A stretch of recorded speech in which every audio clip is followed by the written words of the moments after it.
నమస్తే సార్, నా పేరు Anusha sir, Shankarapuram village sir, Mullamuru మండలం, ప్రకాశం జిల్లా సార్.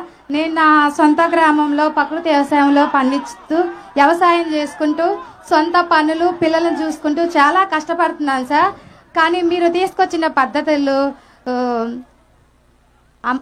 తల్లికి వందనం, దీపం పథకాల ద్వారా నాకు చాలా ధైర్యం వచ్చింది సార్. మళ్ళీ ఇప్పుడు అన్నదాత సుఖీ భవ నాకు చాలా భద్రత కల్పించింది సార్. నాకు చాలా ధైర్యంగా ఉంది సార్. ధన్యవాదాలు సార్ మనస్ఫూర్తిగా. నాకున్న సొంత గ్రామంలో 3 ఎకరాల బొప్పాయి వేసి పండిస్తున్నాను సార్.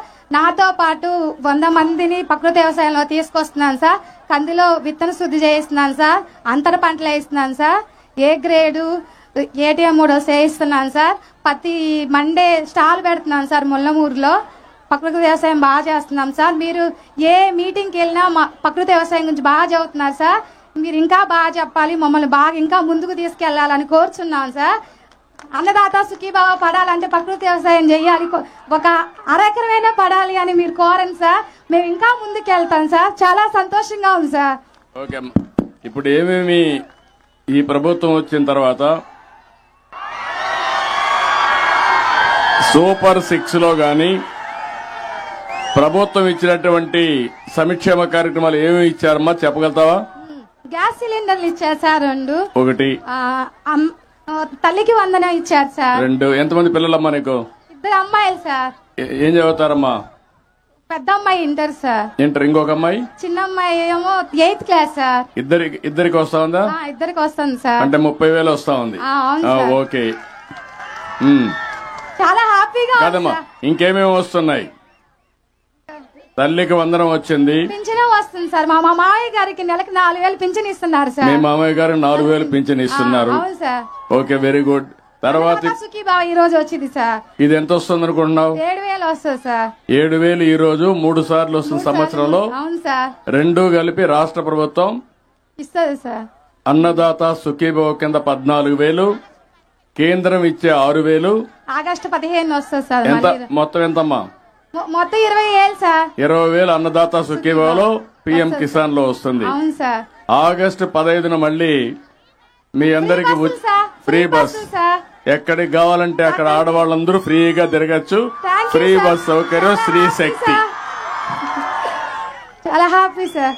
అదే మాదిరిగా ఇప్పుడు మీకందరికి కూడా అమ్మా బియ్యం కూడా ఇస్తున్నారు కదా, రేషన్ బియ్యం ఇస్తున్నారు కదా. ఇంటి దగ్గరనే ఇస్తాం. కొంతమందికి ముసలి వాళ్ళున్నా వికలాంగులున్నా ఇంటి దగ్గరనే ఇస్తున్నాం కదా. అవును సార్. పింఛన్ ఇంటి దగ్గరనే ఇస్తున్నాం కదా. ఇస్తున్నారు సార్. 1వ తేదీ ముందే ఇస్తున్నారు సార్. ఒక్కోసారి హాలిడే ఉంటే ఒకటేసారి ముందు ఇస్తాం, లేకపోతే మొదలు తారీఖున ఇస్తున్నారు సార్. పేదల సేవలో తప్పకుండా మీ దగ్గరికి అందరూ వస్తారు. వస్తున్నారా? వస్తున్నారు. ఇంత మునిపు ఎప్పుడన్నా వచ్చారే మరిగా? రాలేదు సార్. ఇంత ఎండలో కూర్చొని ఎప్పుడన్నా రైతుల కోసం ఆలోచించారా? ఆలోచించలేదు సార్. అది డిఫరెన్స్ ఈ ప్రభుత్వానికి గడిచిన ప్రభుత్వానికి.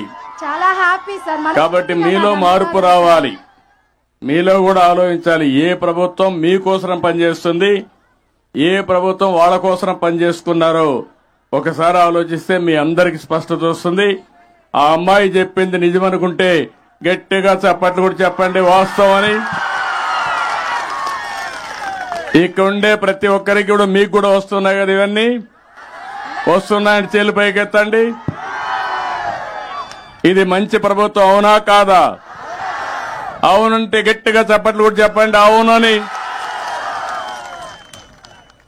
ఇవన్నీ శాశ్వతంగా మీకు రావాలన్నా అవసరం లేదా? రావాలంటే ఏం చేయాలి? మళ్లీ మళ్లీ ఎన్డీఏనే గెలవాలి, తెలుగుదేశం పార్టీ ఉండాలి, అవునా కాదా? మళ్ళా అప్పుడప్పుడు మరిచిపోతా ఉంటారు మీరు. మరిచిపోయినప్పుడు మళ్ళీ అఘాతంలోకి వెళ్లిపోతా ఉంటాం. Okay, very good. తర్వాత అమ్మా హలో హలో నెక్స్ట్ తమ్ముడు మాట్లాడు. హలో హలో సార్, నా పేరు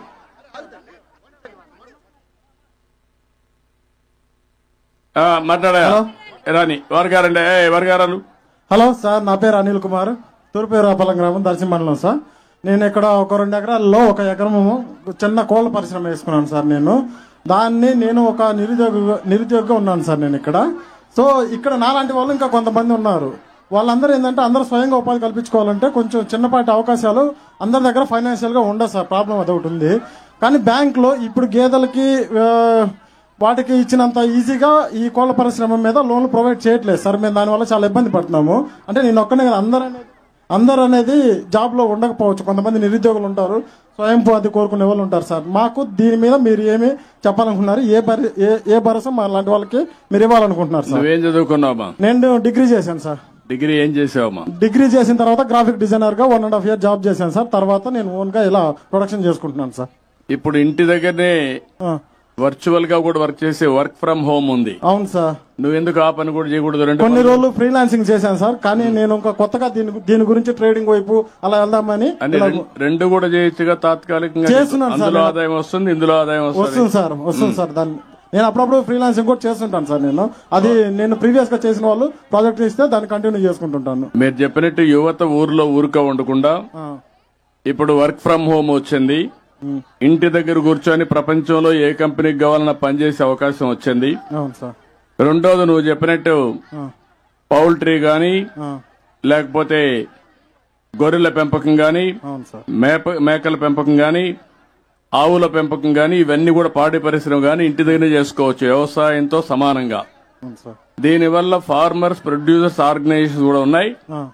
అదే మరి మిమ్మల్ని అందరినీ ఎంఎస్ఎంఈ ఇంటికి ఒక పారిశ్రామికవేత్తను తయారు చేయాలన్న ఆలోచన. ఒకప్పుడు ఇంటికి ఒక ఐటీ ప్రొఫెషనల్ అనుకున్నాను.